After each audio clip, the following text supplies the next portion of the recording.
समय की कीमत समझो। बच्चे पिकनिक पर जा रहे थे और काफी हलचल मची हुई थी। रिया बोली, जल्दी करो रोहन, नहीं तो बस निकल जाएगी। लेकिन रोहन कहाँ सुनने वाला था। वह तैयार होने में बहुत समय लगा रहा था। अन्य बच्चे इस प्रतीक्षा में थे कि कब वह तैयार हो और कब सब निकले। अजय ने पूछा, रोहन किधर है? बस ड्राइवर भौंपू पे भौंपू बजा रहा था। उसे और बच्चों को भी लेना था। आखिर में वह बस लेकर चला गया। जैसे ही बस निकली, रोहन आ पहुंचा। अब पिकनिक पर कैसे जाएंगे?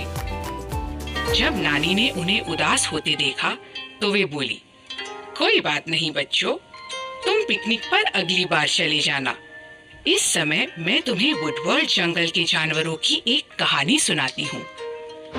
एडी एजे, हम्पी डीजे और गॉर्जी पक्के दोस्त थे। ये पक्के दोस्त सब काम एक साथ करते थे। वे स्कूल जाने के लिए एक दूसरे की प्रतीक्षा करते। इससे उन्हें साथ में अधिक से अधिक समय बिताने का मौका भी मिल जाता। बस एक रुकावट होती थी और वह थी गॉर्जी। गॉर्जी सब काम बहुत धीरे धीरे करता था और रोज सबको उसका इंतजार करना पड़ता था। इसीलिए स्कूल जाने के लिए उन्हें हमेशा देरी हो जाती थी।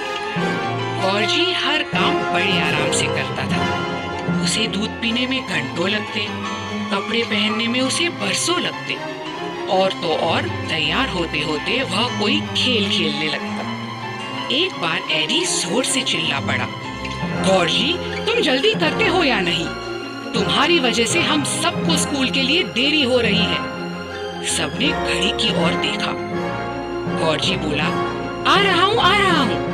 देख तो रहे हो मैं कितनी जल्दी कर रहा हूँ। लेकिन वह सब कहने की बात थी। वह आहिस्ता, बहुत आहिस्ता तैयार हो रहा था। ऊंची आवाज में एडी बोला, गॉर्जी, यदि हम एक बार और देरी से पहुँचे, प्रिंसिपल हमें दंड देंगे। एजी ने भी कहा, परीक्षा भी निकट है, हमसे कोई भी क्लास छूटनी नहीं चाहिए। गॉर्जी ने उत्तर दिया, चिंता मत करो, हम समय पर पहुंच जाएंगे। तब गॉर्जी ने घड़ी की ओर देखा। हे भगवान! सचमुच बहुत देरी हो चुकी थी। देरी से डरकर उसके दोस्त तो पहले ही निकल लिए। अब गॉर्जी उनके पीछे भागा। स्कूल काफी दूर था, इसीलिए पांचों जंगल के रास्ते पर तेजी से भागे। हांफते हांफते वे स्कूल के गेट तक पहुंचे ही थे कि घंटी बज गई। टन टन टन। उन्हें फिर से देरी हो गई थी। उन्होंने चुपके से स्कूल में घुसने की कोशिश की, जिससे कि कोई उनकी चोरी पकड़ न ले। लेकिन कोई था जो उन्हें गुस्से से घूर रहा था। कौन था वहां? वे थे स्कूल के प्रिंसिपल। कड़क आवाज में उन्होंने पूछा, आज फिर देरी से?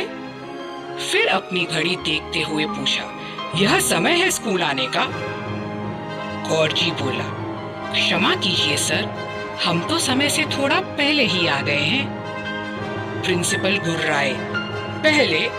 और यह घड़ी क्या कह रही है? उन्होंने अपनी घड़ी उन सबको दिखाई। गॉर्जी बोला, सर, आपकी घड़ी तो आगे लगती है, हमारी घड़ियां देखिए। और पांचों ने प्रिंसिपल को अपनी घड़ियां दिखाई। प्रिंसिपल को लगा कि मानो उनकी ही घड़ी आगे थी। उन्हें यह नहीं पता था कि उन पांचों ने अपनी घड़ियों में समय बदल दिया था। प्रिंसिपल सोच में पड़ गए। फिर बोले, चलो भागो अपनी क्लास में, और आगे से कभी भी देरी से मत आना। जाते समय उनकी नजर स्कूल वाली घड़ी पर पड़ी। समय वही था जो उनकी घड़ी बता रही थी। गॉर्जी और उसके दोस्तों ने उन्हें बुद्धू बनाया था। वे गुस्से से भरे हुए अपने कक्ष की ओर गए। अगले दिन भी गॉर्जी के कारण सबको देरी हो गई। वे जंगल में दौड़ते हांफते स्कूल तो पहुंच गए, लेकिन स्कूल की घंटी बज चुकी थी और प्रिंसिपल साहब उनका इंतजार कर रहे थे। पकड़े गए, आज फिर तुम सब देरी से आए हो, प्रिंसिपल साहब ने कहा। गॉर्जी ने फिर वही उत्तर दिया, सर, हम समय पर हैं, आपकी घड़ी में कुछ खराबी होगी, हमारी घड़ियां देखिए। प्रिंसिपल जोर से हंसे। मैं तुम्हारी तरकीब समझ गया हूँ। स्कूल की घड़ी देखो, सही समय वही है। वे सब स्कूल की घड़ी देखने लगे। उसके मुताबिक वे सब देरी से ही आए थे और वह सच भी था। अब जाओ और सारा दिन अपनी कक्ष के बाहर खड़े रहो, यही तुम्हारी सजा है। बुधवार। अगले दिन भी वही हुआ, उसके अगले दिन भी, अगले के अगले दिन भी। बुधवार को उन्हें सजा मिली, गुरुवार को उन्हें सजा मिली, शुक्रवार को भी उन्हें सजा मिली। गुरुवार, शुक्रवार। झुंझलाकर एडी ने पूछा, ओफो गौरजी, तुम कब सुधरोगे? समय कभी किसी की प्रतीक्षा नहीं करता। हमें हर काम समय पर करना सीखना होगा। बेचारा गौरजी, जल्दी तो दूर की बात थी, लाख कोशिशों के बाद भी वह कोई काम समय पर कर ही नहीं पाता था। स्कूल से लौटते समय भी वह इधर उधर बिखरे हुए फल तब तक चुनता जाता जब तक कोई दोस्त उसे आगे नहीं खींच लेता।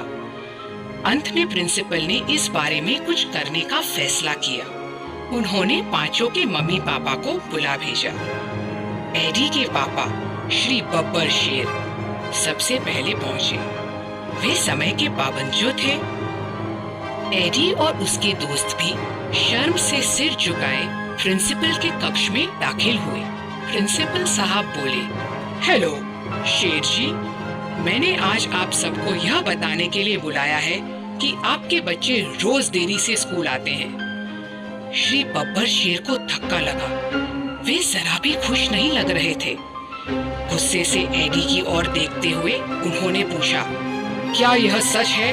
तुम्हें देरी क्यों हो जाती है? तुम तो घर से हमेशा समय पर निकलते हो। अगर तुम्हें पढ़ाई नहीं करनी तो मेरे काम में हाथ बटाओ। एडी ने सिर झुकाकर उत्तर दिया, पापा मुझे माफ कर दीजिए, आगे से मैं समय पर पहुंचने की कोशिश करूंगा। उसे स्कूल बहुत अच्छा लगता था। वह स्कूल बिल्कुल भी नहीं छोड़ना चाहता था। गौरजी ने देखा कि उसी के कारण उसके पक्के दोस्त मुश्किल में फंस गए थे। दोस्ती की वजह से वे इल्जाम अपने ऊपर ले रहे थे। गौरजी बोल उठा, शेर अंकल, इसमें एडी की कोई गलती नहीं है। इनमें से किसी की भी गलती नहीं है। सारी गलती मेरी है। मेरी वजह से ये सब रोज स्कूल देरी से पहुंचते हैं। फिर वह प्रिंसिपल से बोला, सर, मेरे दोस्तों को सजा मत दीजिए, केवल मुझे सजा मिलनी चाहिए। इन सबको रोज स्कूल देरी से पहुंचने का कारण केवल मैं ही हूँ। प्रिंसिपल मुस्कुराए। उन्हें गौरजी की सच्चाई पसंद आई। वे उठे और सबकी पीठ थपथपाते हुए कहने लगे, खैर, मैं आशा करता हूँ कि तुम्हें सबक मिल चुका होगा। तुम्हें समय का आदर करना चाहिए। अब अपनी कक्षा में जाओ और परीक्षा के लिए जमकर तैयारी करो। पांचों की सांस में सांस आई। उन सब ने, विशेषकर गौरजी ने, एक बहुत बड़ा सबक सीख लिया था। और विश्वास करो, उस दिन के बाद से वे कभी भी स्कूल या किसी भी और काम के लिए देरी से नहीं पहुंचे।